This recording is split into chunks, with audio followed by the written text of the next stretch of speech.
네, 오늘 거룩하신 하나님이라는 제목으로 이 시간에 말씀을 전하도록 하겠습니다. 오늘 이 본문 말씀은 모세가 우리 하나님을 처음 만나고 이제 사명을 받는 그런 장면으로서 굉장히 유명한 본문인데요.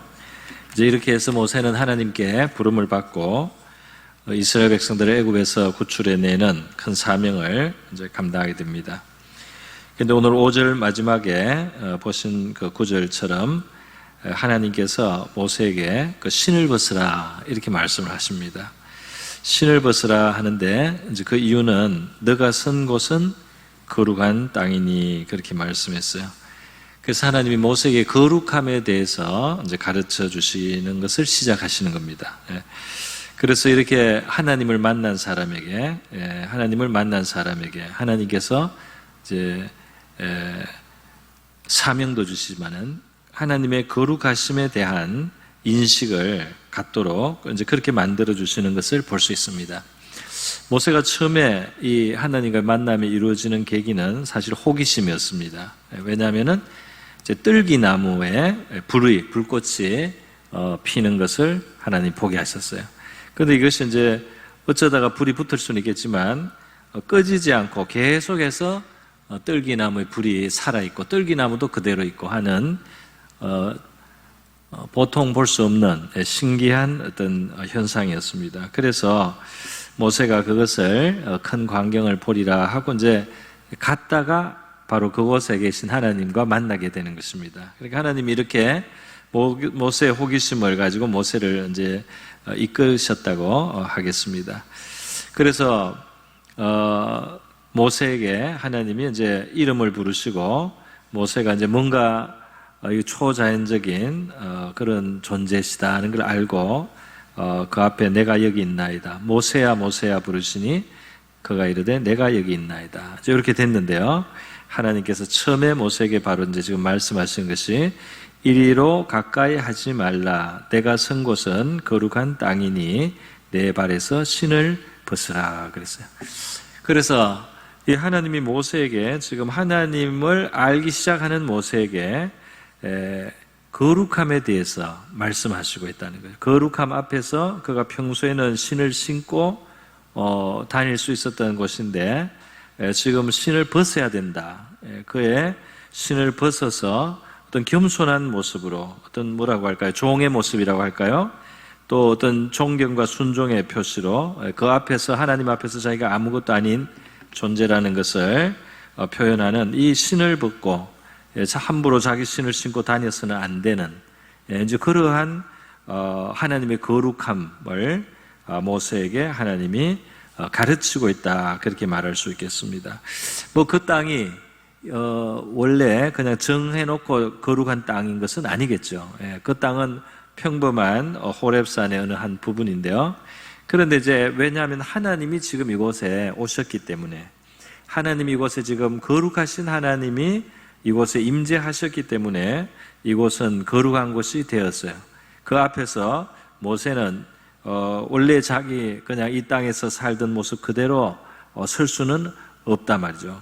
그래서 가까이 올 수도 없고 그리고 신을 벗고 겸손한 자세로 존경과 순종의 표시로 마치 종이 주인 앞에 서듯이 이제 그런 자세로 그 거룩하신 하나님 앞에 그가 이제 서야 된다는 겁니다. 그러니까 이 무슨 땅이 거룩하다는 그것은 그 땅 자체에 있는 것이 아니고 바로 하나님이 지금 이곳에 계시기 때문인 것이죠. 이제 이런 유사한 일이 여호수아 5장 15절에 모세의 뒤를 이었던 모세의 계승자라고 할 수 있는 여호수아에게도 하나님께서 이렇게 나타나신 적이 있습니다. 그 여호수아가 자기의 본 사명을 이제 감당하기 시작할 때 바로 여리고를 앞두고 이제 전쟁을 해서 가나안 땅을 차지해야 되는 바로 이제 그러한 직전에 하나님이 그곳에 이제 찾아오신 거죠. 여호와의 군대 장관이라는 이름으로 이제 그곳에 왔습니다. 오늘 그 지금 자막에 나오는 데에 의하면 여호와의 군대 장관이 여호수아에게 이르되 내 발에서 신을 벗어라. 내가 선 곳은 거룩하니라 하니 여호수아가 그대로 행하니라. 그래서 이 모세하고 지금 비슷하게 그렇게 사명을 주시면서 하나님을 만나면서 거룩함을 가르치는 것을 볼 수가 있습니다. 이 거룩하다는 말 뜻은 우리 국어 사전으로 보면은 우리 한글 국어에서는 거룩하다는 것이 이제 높고 위대하다는 그런 뜻이 있습니다. 그러나 성경에서 말하는 거룩하다 하는 그 히브리 말 카데시라는 그 말에는 이것이 이제 죄로부터 완전히 분리가 되어 있고 지극히 순결하고 또 완전히 의롭고 지극히 선하고 어둠이 전혀 없는 거룩함이라는 것은 깨끗한 것하고도 관련이 됩니다. 그리고 이 거룩하다는 것은 구별되었다는 거죠. 더러움으로부터 구별되고 죄로부터 구별되고 부정한 것으로부터 구별되어서 지극히 순수하고 깨끗한 것을 이제 말하는 것입니다. 또 하나님께 속한 것입니다. 그리고 이 거룩함은 그렇게 죄나 더러움으로부터 완전히 분리되어 있는 가운데 영광과도 연결이 되어 있어요. 그래서 거룩하다 하면 영광이 따라 나옵니다. 출애굽기 15장 11절 같은 데 보면 말씀을 보면은 하나님을 향해서 모세가 여호와여 신중에 주와 같은 자가 누구니까 주와 같이 거룩함으로 영광스러우시며 찬송할 만한 위엄이 있으며 기이한 일을 행하시는 자가 누구니까 그랬어요. 그래서 거룩하다는 것은 영광스럽다는 것하고 연결이 됩니다. 그래서 이 거룩함은 영광이 거기에 따른다 말이죠. 이사야서 6장 3절에 이사야가 하나님의 환상을 성전에서 본 적이 있습니다. 그랬더니 이 스랍이라고 하는 하나님을 호위하는 천사가 찬양하는 천사들이 이 날개짓을 하면서 하나님 주위에 날면서 이제 찬양을 하는데 거룩하다, 거룩하다, 거룩하다 하면서 이제 찬양을 창화한다고 되어 있어요. 그런데 이 거룩하다라고 이 천사들이 하나님을 찬양할 때 만군의 여호와여 거룩하다, 거룩하다, 거룩하다 만군의 여호와여 그의 영광이 온 땅에 충만하도다 그렇게 이제 찬양합니다. 그러니까 이 거룩하면은 영광이 따르는 것이죠. 이 순결하고 거룩한 것과 영광은 같이 간다 그렇게 말할 수 있겠습니다. 여기서 한 가지 짚고 가자면 우리 사람이 가질 수 있는 참된 영광은 어디 있는가 말이죠. 우리 사람이 가질 수 있는 영광은 이 세상에서는 지위가 높거나 뭐가 이렇게 사람들이 알아주면은 그게 이제 영광이라고 여기기도 하는데 하나님이 보시는 관점에서 진정한 영광은 어디 있느냐면 거룩한 곳에 있다. 이 거룩한 것은 우리가 좀 쉽게 말하면 성결한 곳에 영광이 있다 이렇게 말할 수 있습니다. 순결하고 의롭고 지극히 선할 때 그것이 바로 거룩한 것이 가깝고요. 그리고 그곳에 영광이 있단 말이죠. 그러니까 영광스러운 삶이라고 하는 것은 우리 자신을 깨끗하게 하고 정결하게 하고 순수하게 하고 순결하게 할 때 거기에 하나님이 주시는 영광이 함께 한다는 것을 우리가 헤아릴 수가 있습니다. 그런데 이제 문제는 이 세상은 부정하고 더러워요. 그래서 사람들은 죄악에 물들어 있습니다. 그래서 이 거룩하신 하나님과 부정한 세계, 죄에 물들어 있는 세계, 허물투성이의 세계가 이 서로 큰 간격이 있어서 이것이 서로 만날 때 문제가 생깁니다. 어디가 문제가 생기가면 거룩하지 않은 쪽에 문제가 생깁니다. 출애굽기 19장에 보면 바로 이제 모세를 불러서 하나님이 이스라엘 백성들을 애굽에서 건져낸 다음에 이 시내산이라고 하는 곳에서 그들을 가까이 만나 주십니다. 그때 하나님이 강림하셔서 시내산에 임재하시고 하나님의 영광을 보여주시게 됩니다. 그런데 거룩하신 하나님이 임재하시는 이 산에 주변에 이 백성들에게는 그것이 하나님의 영광을 보는 것이지만 동시에 위험한 일이었어요. 왜 위험하냐면 부정하기 때문에 부정한 자들이 이 거룩하신 하나님을 만날 때 거기에 오는 마치 충격이 있었어요. 그것을 성경적으로 보면 하나님이 돌격한다, 하나님의 치심을 받는다 이렇게 표현이 되어 있습니다. 사람들이 그냥 하나님이 여기 임재하신다고 하니까 별것 아닌 줄 알고 이렇게 부정한 인생들이 하나님을 구경 삼아서 갔다가 그 하나님과 마주치면은 죽을 수 있단 말이죠. 많이 죽는다는 겁니다. 그래서 하나님께서 백성들의 그 임재하시기 전에 백성들에게 깨끗하게 하라고 말씀을 합니다. 그 몸을 성결하게 하라. 내가 그들을 칠까 하노라. 제사장들도 몸을 성결하게 하라 그랬어요. 그리고 또 경계를 세워서 가까이 오지 못하도록 백성들을 어느 정도 거리를 두도록 만들어라 그랬어요. 이 거룩한 곳에 잘못 접근하다가 백성들이 치심을 받게 된다는 말이죠. 그 생명을 잃을 수가 있다 이 말입니다. 그러니까 하나님을 보고 살 자가 없다는 성경의 말씀이 있는데, 그것은 하나님이 무서운 존재라서가 아니고 하나님이 지극히 순결하신데 우리가 부정한 존재가 그 앞에 섰을 때 우리가 감당하지 못하고 우리가 파괴되고 그렇게 된다는 것입니다. 참 우리로서는 알기로는 영적인 이제 그런 지식이라고 할 수 있겠습니다. 어쨌든 이 하나님의 거룩을 만난다는 것은 그냥 무슨 아름다운 것을 보는 그런 정도가 아니고, 이 부정한 인생들에게 있어서는 신발을 벗어야 되고 거기에서 낮춰야만 하는 그런 문제가 생기는 바로 현상이다 하는 것입니다. 이사야 6장의 말씀이죠. 이사야 6장에 이사야가 환상 가운데 성전에서 하나님을 만나게 됩니다. 그때 그 천사들의 찬양을 듣게 돼요. 천사들의 찬양, 그리고 그 모습을 봅니다. 천사들도 하나님 앞에 그냥 있지를 못합니다. 그래서 날개가 여섯이 있는 날개, 한 스랍 하나당 날개가 6개가 있는데, 둘로는 얼굴을 가리고, 위에 아마 2개는 얼굴을 가리고, 또 밑에 2개로는 발을 가리고, 그리고 중간에 2개로 이 스랍들이 날고 있다고 했어요. 그만큼 이 거룩하신 하나님, 영광의 하나님을 함부로 대할 수가 없다 이 말입니다. 그래서 이 스랍들이 거룩하다, 거룩하다, 거룩하다, 만군의 여호와여, 그의 영광이 온 땅에 충만하도다, 이렇게 찬양하는데요. 터가 요동을 하고 성전의 연기가 충만한데, 그걸 딱 보는 순간 이사야의 경우에는 하나님이 깨닫게 하셔요. 자신의 부정함을 깨닫게 하셔서 이사야가 큰 충격을 받습니다. 이거는 그냥 뭐 생명이 주는 적사가 아니고 영적, 윤리적, 어떤 양심적 큰 충격을 받는 거예요. 그러면서 자신의 부정함을 발견합니다. 화로다 나여 망하게 되었도다. 나는 입술이 부정한 사람이요.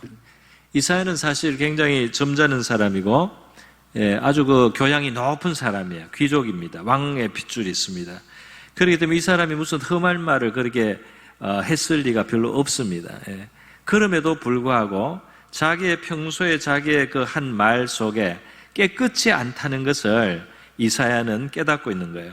그래서 하나님의 거룩을 가까이 한 사람이 자신의 부정을 보고 자신이 망할 존재라는 것을 깨닫는 경우가 있습니다. 오늘날도 우리가 성령의 역사라고 하는 것은 우리의 죄를 깨닫게 하는 그게 있어요. 그래서 이 성령은 하나님의 영광이나 거룩하심을 우리에게 감각을 할 수 있도록 어느 정도 약간 우리에게 그것을 이제 깨우쳐 주거나 드러내 주거나 우리에게 어떤 그 감을 주실 수가 있는데, 이제 그러게 될 때에 우리 사람은 자기가 굉장히 부패하다는 것을, 굉장히 부정하다는 것을, 하나님 앞에 화를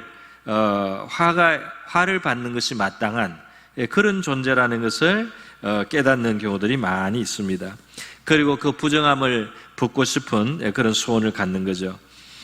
이사야가 자신의 부정을 하나님의 거룩함 앞에서 발견하고 화로다 나여 망하게 되었도다. 나는 입술이 부정한 백성 중에 살면서 만군의 여호와이신 왕을 배웠음이로다. 이렇게 할 때 이제 그것을 정결하게 하기 위해서 스랍 천사 하나가 제단에서 쓰는 부젓가락으로 제단에서 핀 그 숯이 벌겋게 단 그 숯을 잡아가지고 가지고 날아와서 이사야의 입술에 그걸 닿게 하는 겁니다. 그런데 이사야는 얼마나 그 충격을 받고 그 입술의 부정에 의해서 자기가 부정하다는 사실이 너무 심각하게 여겨졌기 때문에 그 숯불을 가져다 대는데도 그거를 피하지를 않고 말이죠. 그대로 있어요. 그래서 입술에 그 닿는데 보라, 이것이 내 입에 닿았으니 내 악이 제하여졌고 내 죄가 사해졌네. 이게 정결케 하는 하나님의 이제 그 불이 이사야의 입에 닿았다 하는 것입니다. 그리고 하나님이 이제 사명을 이사야에게 주시는 거죠. 내가 누구를 보내면 누가 우리를 위해서 갈고 하는 하나님의 마음을 이사야에게 들려준 겁니다. 그래서 이사야가 거기에 화답해서 내가 여기 있나이다 나를 보내소서 하고 이제 그 하나님이 주시는 미션을, 하나님이 주시는 자기 인생에 달려갈 길들을 다시 한번 하나님 앞에 받는 모습을 보게 됩니다. 여러분, 이사야는 이렇게 제단의 숯불로 찢어서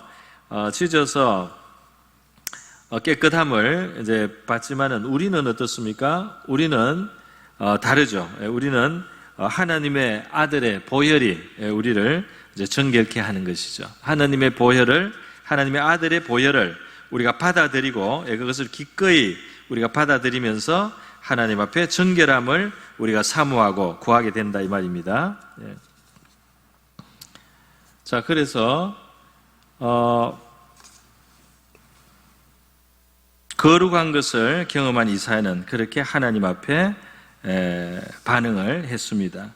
성경에 보면은 바로 이 부정한 자를 씻기시는 것이 이제 두 가지로 소개가 되고 있어요. 구약 성경에서 두 가지로 소개가 되는데 그것이 뭐냐면 희생 제물의 피입니다. 희생 제물의 피가 깨끗하게 하는 능력을 가지고 있다. 그래서 출애굽기에 보면은 염소와 황소, 히브리서에 염소와 황소의 피와 및 암송아지의 죄를 부정한 자에게 뿌려 그 육체를 정결하게 하여 거룩하게 하였거늘 그랬어요. 거룩하려면 깨끗해져야 되고 깨끗해지기 위해서는 피가 필요하다 이 말입니다. 그래서 죄를 깨끗하게 하려면은 희생 제물의 피가 필요하고 깨끗하여져야지 거룩하여 질 수가 있고 그리고 하나님을 섬길 수가 있게 된다 이 말입니다.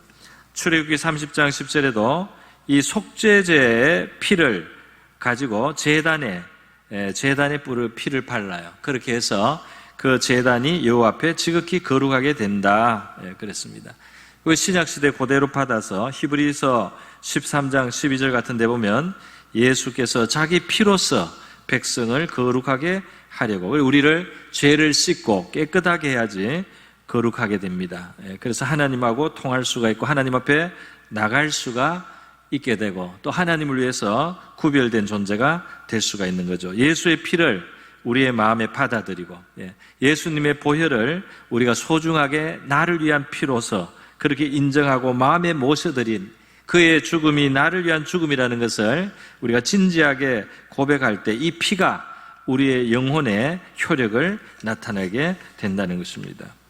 그런데 이 피뿐만이 아니고 거룩하게 하는 것은 구약 성경에 거룩한 기름이 있습니다. 거룩한 기름이 또 거룩하게 만드는 이 역할을 하는 거예요. 출애굽기 29장 21절에 보면은 이 피와 기름이 같이 이제 동시에 표현이 되어 있습니다.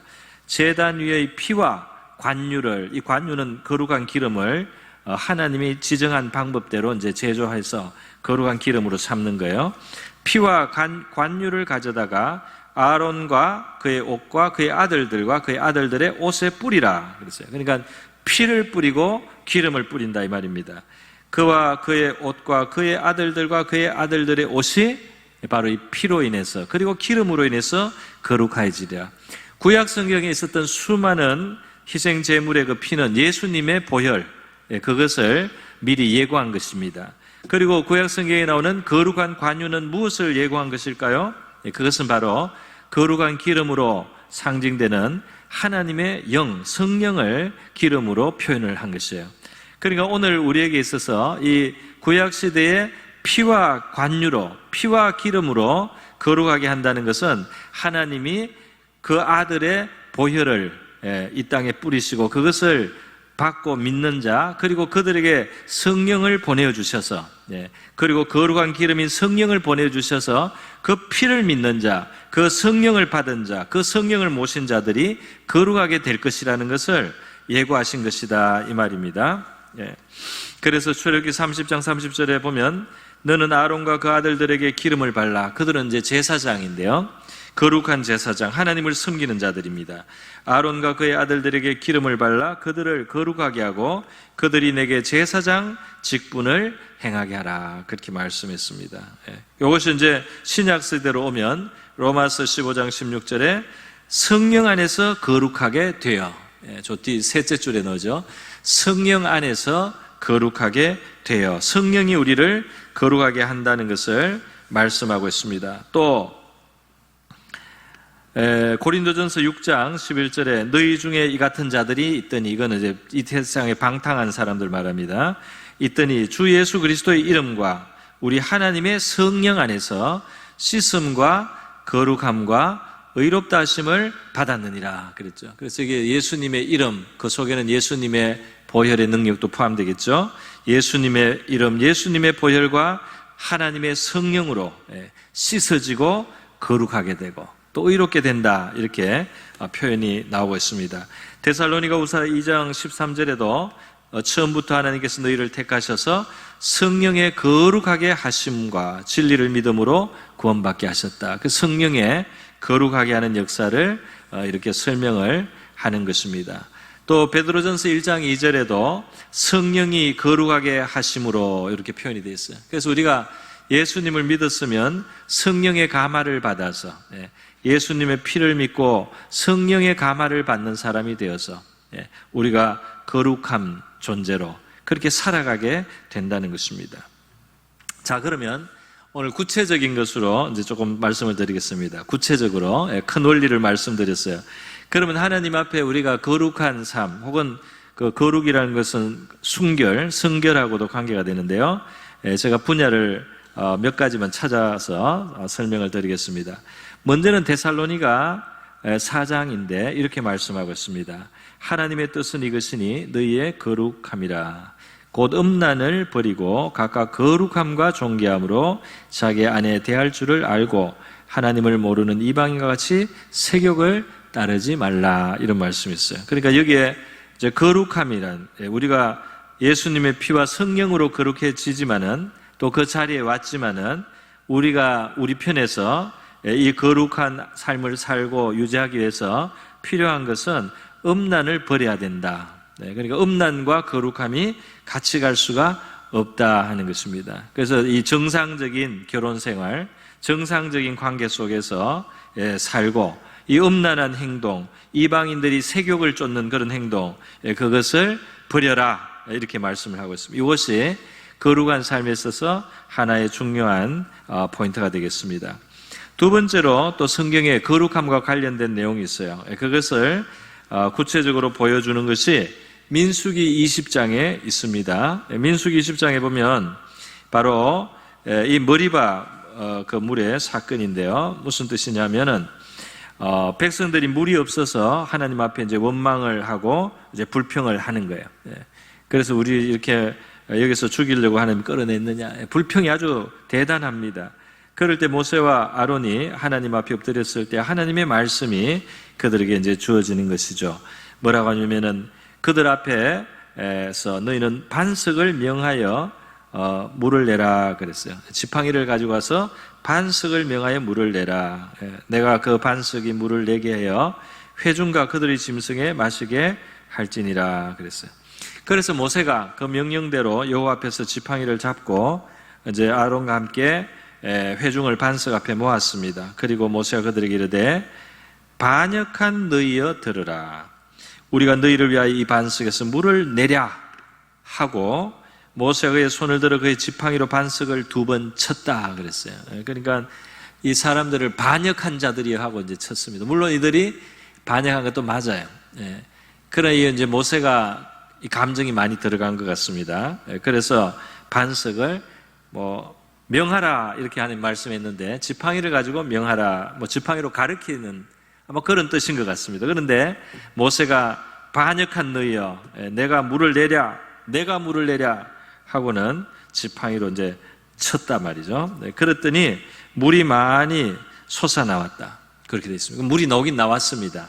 그런데 문제가 생기는 거죠. 물이 많이 나와서 회중과 짐승이 마셨다 그랬어요. 그런데 이어서 하나님이 12절에 말씀합니다. 여호와께서 모세와 아론에게 이르되 이르시되 너희가 나를 믿지 아니하고 이스라엘 자손의 목전에서 내 거룩함을 나타내지 아니한 거로 그랬어요.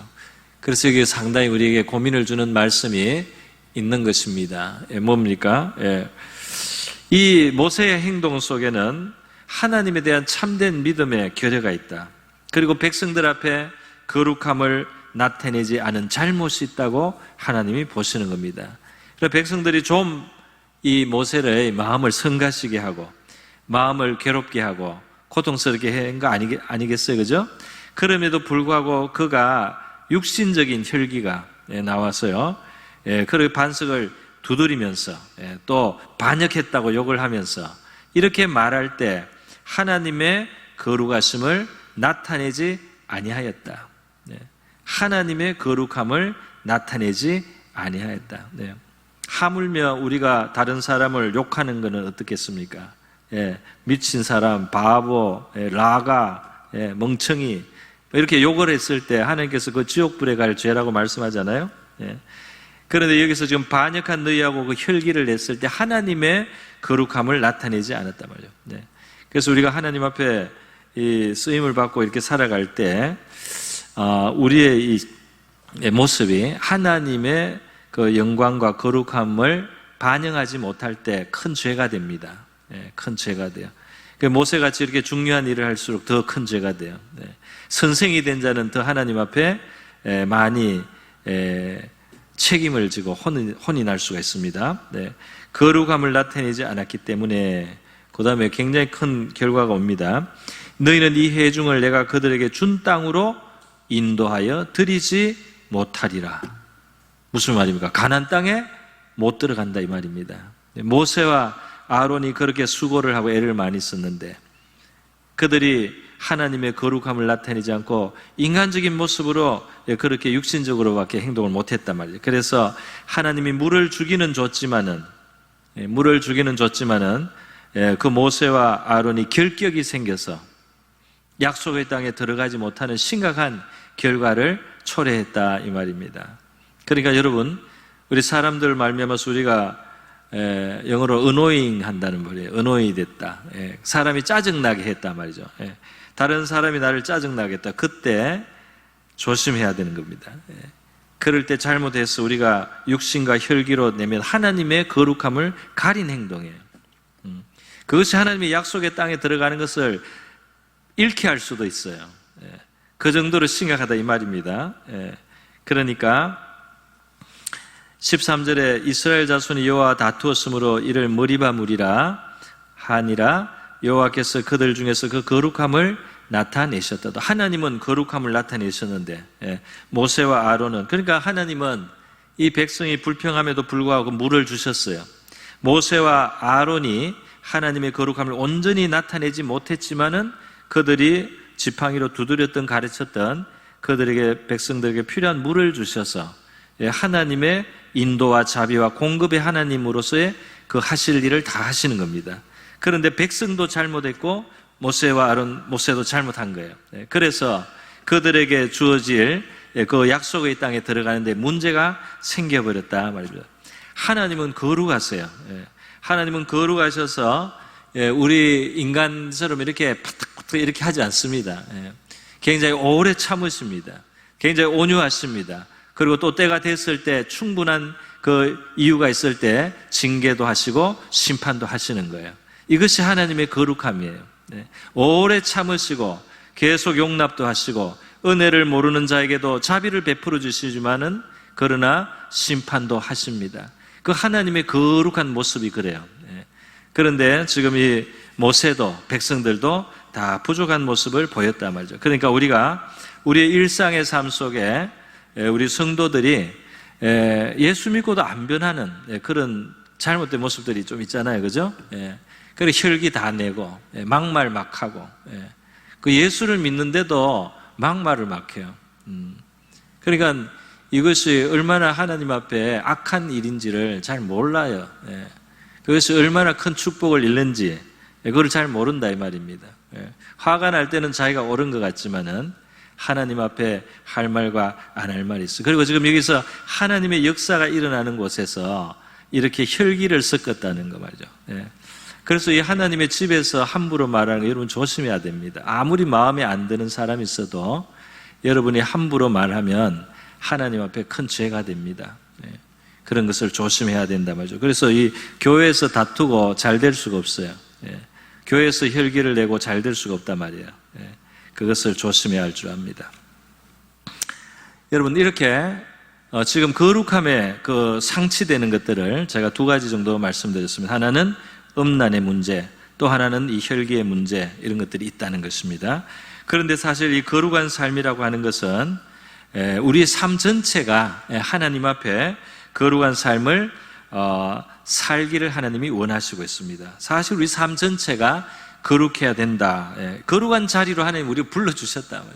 예수님 믿고 그리고 예수의 피를 의지하고 그리고 성령을 모셨으면 우리가 거룩하게 살아야 되는데 거기에 이제 어울리지 살지를 않으니까 문제가 생깁니다.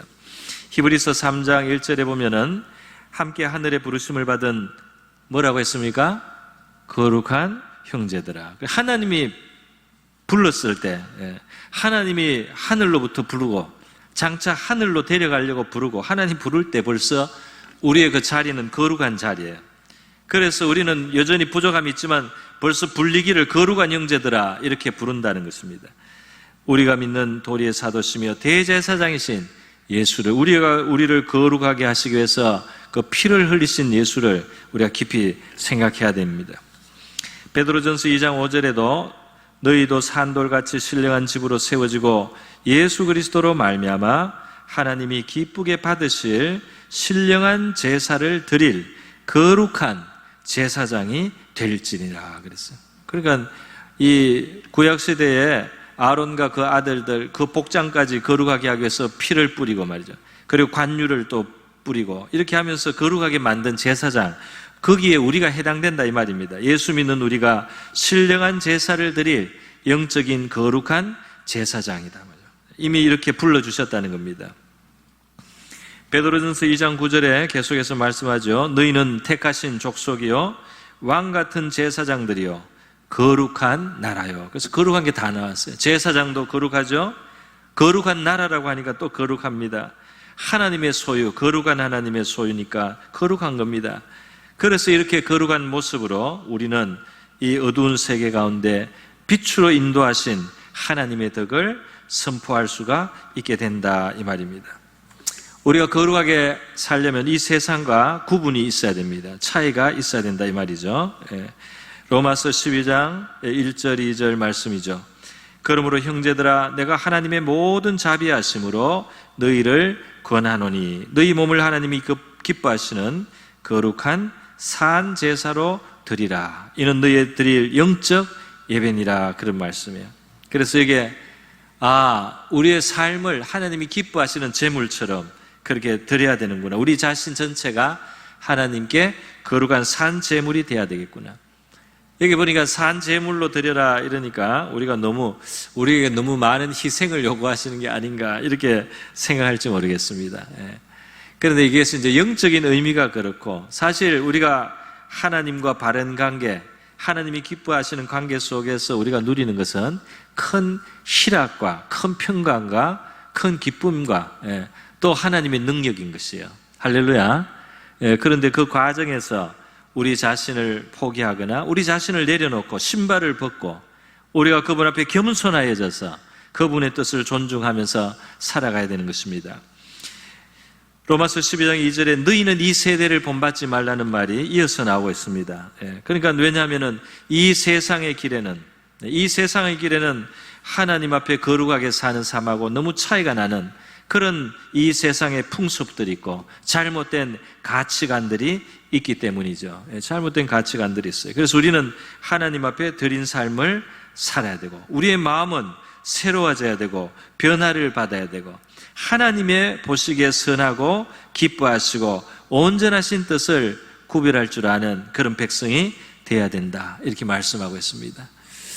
여러분 하나님 앞에 드려진 삶 혹은 순종하는 삶이라고 하는 이런 이야기를 할 때 어떤 사람들은 굉장히 그 부담을 느끼고 나는 그냥 자유롭게 살아가고 싶은데 왜 하나님은 자꾸 이렇게 살으라 하나님의 뜻대로 살아가 자꾸 구속을 하나 이런 생각을 하는 사람들이 가끔 있어요.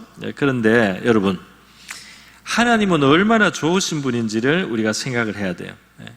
그리고 하나님이 우리를 얼마나 인격적으로 대하시는지요. 이 세상의 그 어떤 존재도 하나님만큼 우리를 자유케 하는 분은 없습니다. 하나님만큼 우리를 존중하시는 분이 없어요. 하나님은 지극히 높으시고 지극히 거룩하셔도 우리를 절대로 무시하지 않습니다. 우리를 절대적으로 존중해 주시는 겁니다. 그것이 하나님의 속성이에요. 그러니까 사람들이 하나님을 배반할 수가 있는 겁니다.